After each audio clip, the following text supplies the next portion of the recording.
अब धामना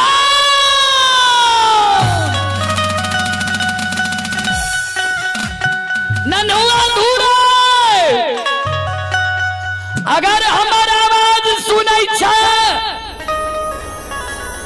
तो हमरा आवाज के ओर तू आओ। हम रास्ता भटक के लिए हमारा पूरब पश्चिम उत्तर दक्षिण के एको दिशा के ज्ञान नहीं छो। दीग दीग भिठी में सुनई रही आई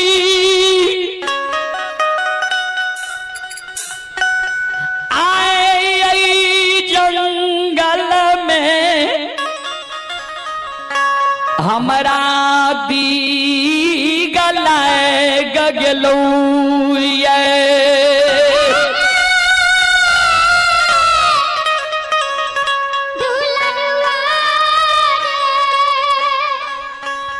सहोदारा रहिए का बेर ये भैया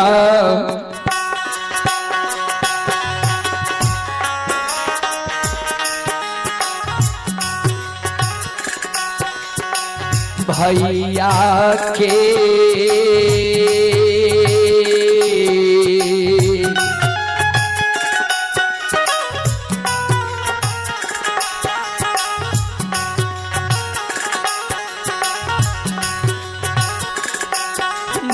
नजदीक अइयो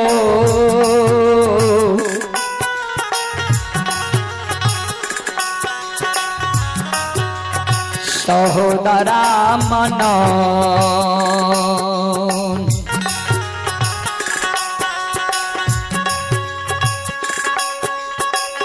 आगियो भैया के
श्रोता बंधु बाबा विश्वनाथ के शब्द अवधा मनोन सुनै छै और नन्हुआ धूरै सुनै छै।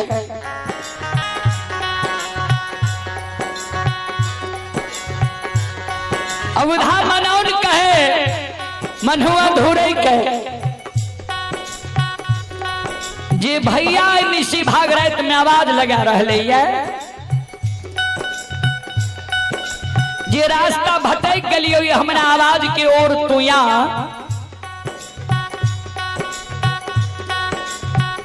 नन्हवा धुरई कहे सुना ऐ जंगल में रात्रि में भूत प्रेत आवाज लगावे छे। भैया तोहर भिट्ठी गेलो भैया के आय दुरागमन रह भाभी के भैया भिट्ठी नगरी लागल हेते ऐ रात में भैया जंगल में को की करे लेता नहीं जा कोई भूत प्रेत आवाज लगा रहले है सुता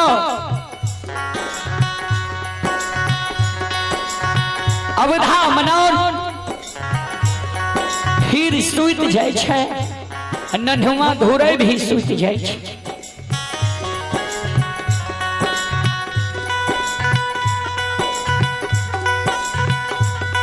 बाबा बिसु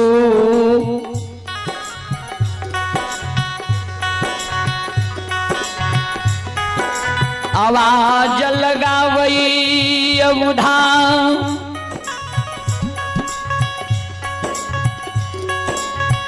रे विपत में भाई भाई के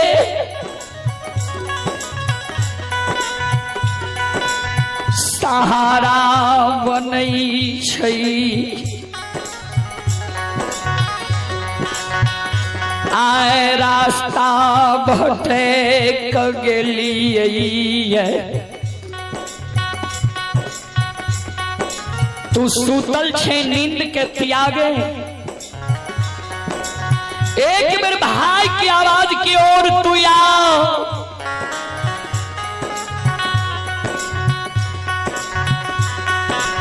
जाओ ये सने अवधा मनौन आवाज लगावे अन्य नन्हुआ धोरे आवाज लगावे संत बाबा बिसु के याद चले ले करुणा स्टार के करुणा धा करके ये बड़ा शौक से करुणा स्टार के हमको सुनिए है एक बार करुणा स्टार के आवाज लगई है जे हमरा आवाज के पहचाने छे कि नहीं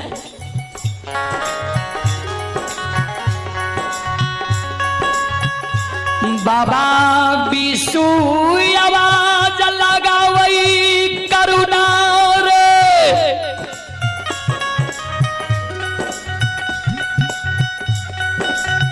रे बड़ा शौक से तोरा पोसलियो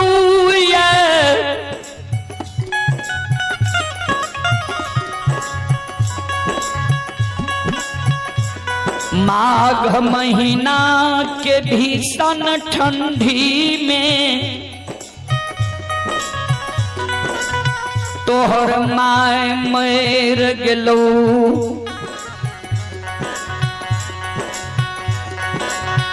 माय के कारण तू कानई रहे करुण करंदन करे रहे वह तो कारण तोहर नाम करुणा रख लियो माघ महीना के भीषण ठंडी में एक के कमल में अपनो ओढ़ लिए तोरो ओढ़ा के हम जिंदा रख लियो सार छोड़ दिलियो आए जंगल में हमरा दीग लाग गई है अगर हमारे आवाज सुने छे हमरा आवाज की ओर करुणा तू यहाँ विपत्ति के दे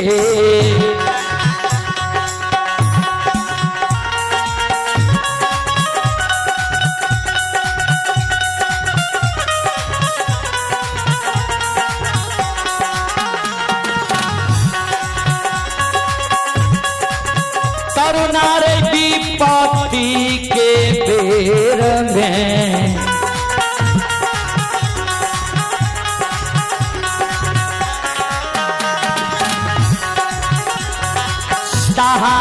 हुए दुलारुआ रे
के बेर में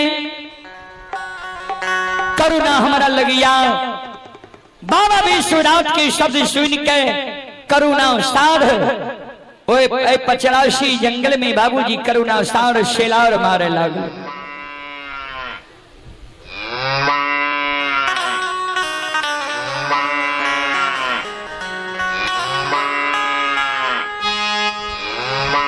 श्रोता बाबू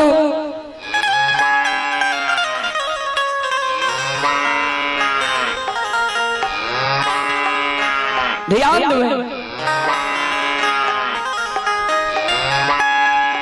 करुणा साध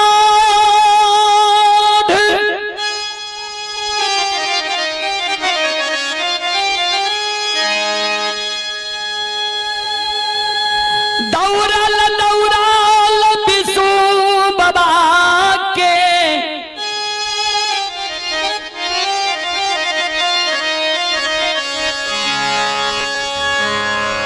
नजदीक जाए छई।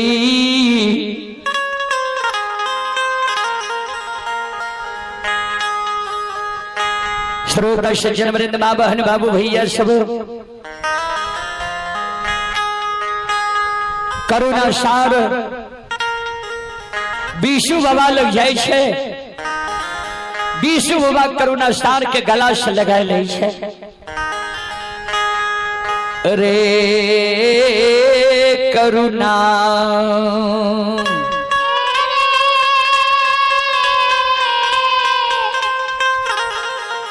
करुणा दुलरुआ रे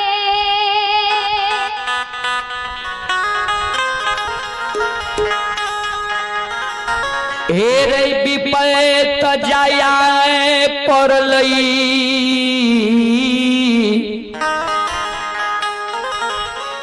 सहोदर भाई मनौन आवाज सुन के नहीं अइलई। नन्हुआ धुरई आवाज सुन नहीं अइलई। विपत के बेर में आए तो सहोदर भाई बहन खड़ा भेलही।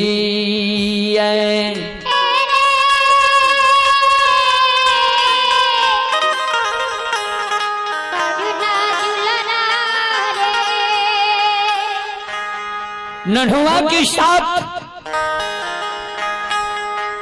संत बाबा विष्णु आवे छे। संत बाबा विष्णु बथान पर आवे छे। अवधा के जगावे। नन्हुआ धूरे के जगावे। अवधा कहे भैया हम दोनों ते समझ लिए ये कोई भूत प्रेत भैया की आवाज में हमारा आवाज लगावैये। दादा भाई की आवाज में हमारा बथान की ओर आवाज लगावैये। श्रोता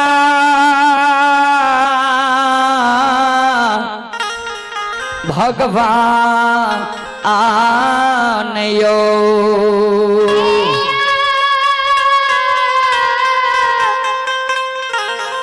बाबू भैया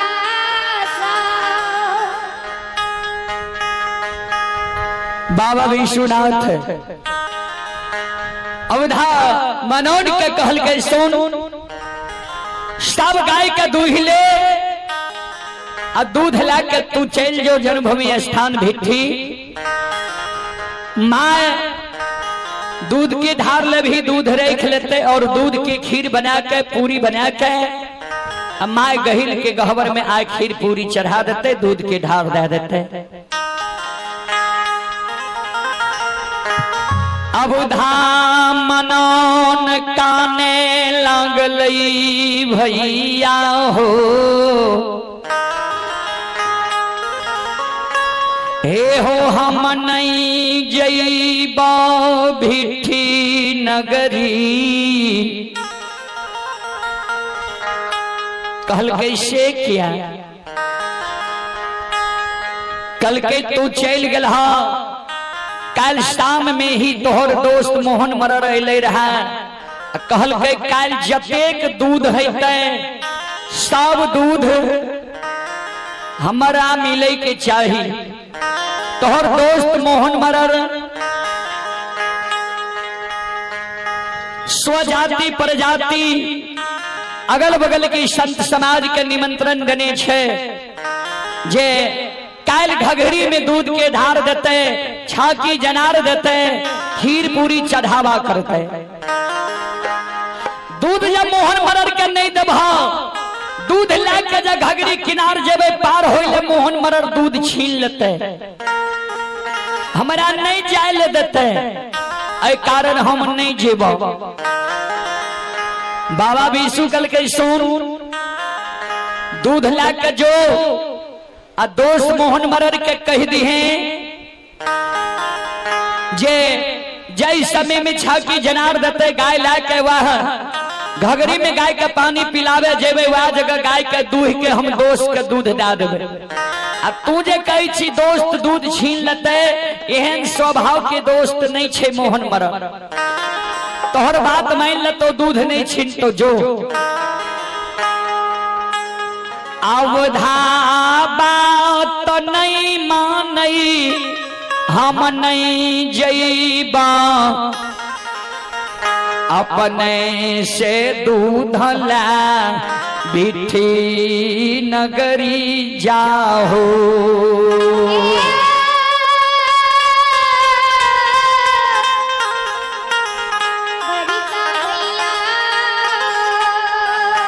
अपने से दूध लाके जाहो, हम नहीं जीवो। लाख बाबा विश्वनाथ समझावे अवधा मनन के बात नहीं माने। अंत में बाबा विश्वनाथ कल के जोड़ने सोन सिरवा विश्वाजी छे भाभी देवर के भी पर्व छिए। भाभी के दुरागमन करा के ले लियो ये भाभी के हाथ से कम तू भोजन क्या ली है, हंसी मजाक क्या ली है, और तू चल रही है।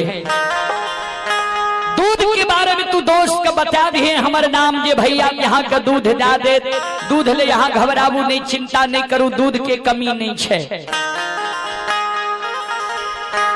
संत शिरोमणि थोड़ा बंधु मावहन बाबू भैया सब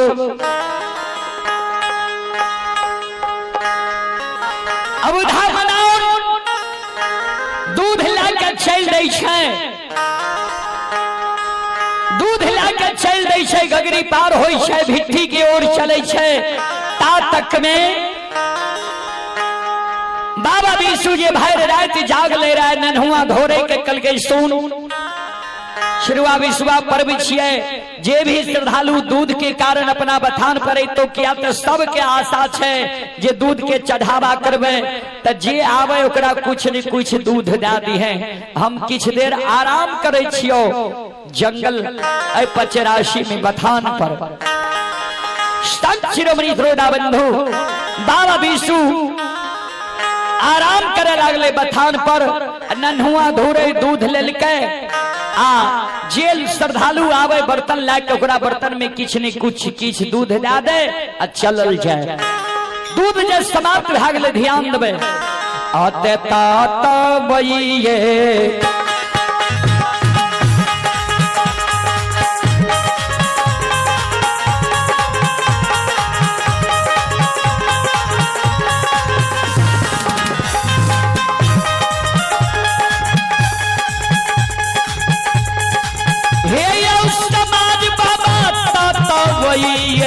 माघ में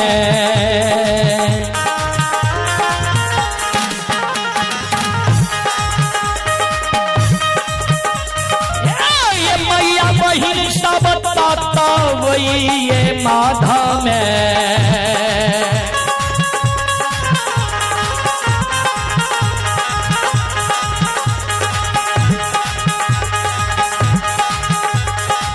दूध कारण मोहन मारा